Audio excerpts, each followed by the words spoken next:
A new CBS News poll shows over half of Americans are rethinking how they see sexual harassment since the start of the Me Too movement. New York Times correspondent and CBS News contributor Jodi Kantor won a Pulitzer Prize for breaking the story of Weinstein's sexual abuse.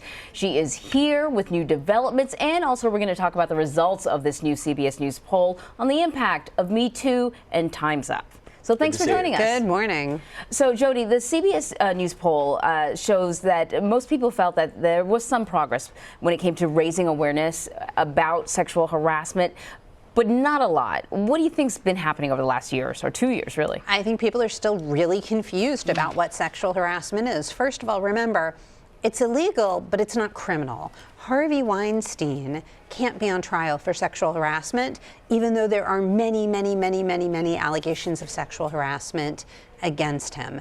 And sexual harassment doesn't, people think it's about sex, it's about work. It's about a woman going into the workplace to do a job, to earn money, to express her ambitions and ideas and aspirations, and instead somebody wants something else for her, somebody makes an inappropriate comment, pressures her sexually. The injury is not like the injury in a rape trial where somebody's saying there was physical violence and my body was violated. What they're saying is there's a problem with their work life. That's where the threat is, that's where the loss is. And so I think we're still sort of defining what these things are, because what people used to say about sexual harassment was, so what? He made a comment, you know, it was nothing physical. What does it really mean? Well, it turns out it's a real violation. It crosses an ethical line, and it can affect that woman's career greatly. And I think, you know, because we've been having these conversations and we're trying to sort of draw very hard lines around harassment and what is okay behavior and what is not, I hear people say, well, you can't even compliment anyone anymore. Well, you know, I think part of what's happening is that we're living through a time of social change. So there's a lot of debate about what's okay and okay anymore. I've never heard of, you know, anybody being accused of sexual harassment for just saying, you know, I like your dress. Right. I like That's the exact example I just used. I like those stripes. But I think there is disagreement, because I was at an all-female dinner a year or two ago, you know, when this was after the Weinstein story had broke. And I asked around the table, are you comfortable with a male colleague saying to you, that's a great dress you have on? And there was no agreement around the table among the women, because part of it was, you know, who does it come from? Does it come from a sort of brother-like colleague, you know, you've worked with for 10 years and you're married and, you know, you're not worried about anything improper? Or is it a 55-year-old boss saying it to a 21-year-old intern who becomes really uncomfortable? Yeah. Well, so this poll also found a quarter of the people say they're talking about the issue of sexual harassment and misconduct more as a result of Me Too and Time's Up, but the majority say things haven't really changed. And are you surprised at all by that? The fact that there are a lot of people that say, nothing's really changed. Well, the confounding thing is that everything's changed and nothing's changed. On the one hand, there have been these mass firings. Men have lost their job by the dozens, so you can't say that nothing's happened.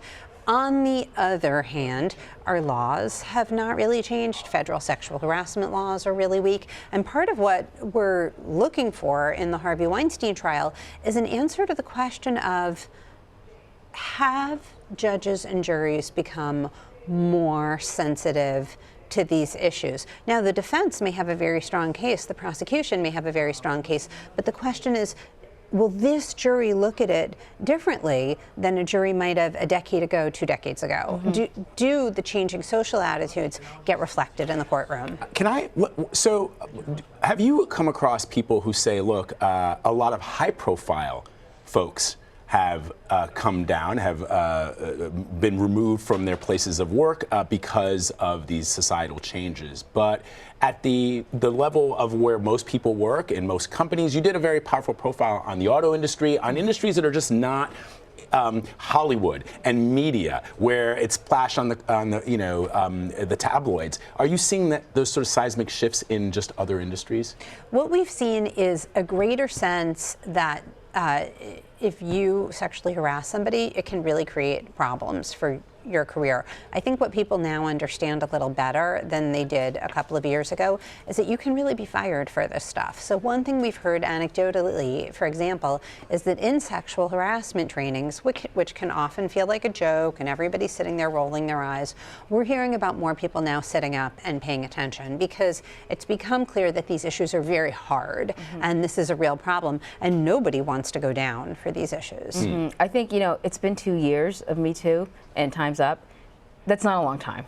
Very and true. You use the phrase societal changes, right? And what we're really talking about a little bit is like work culture changes, but we do need to move towards societal changes. Right. Yeah. So before we go, we got to ask you about Harvey Weinstein. One of the things that you wrote in anticipation of this trial is the outcome already is anticipated as a verdict on much more than one man's alleged wrongdoing. I mean, I hope not, but tell me what you meant by that. And I hope that we're not sort of pinning the success of Me Too on whether Harvey Weinstein gets convicted on these 2 cases.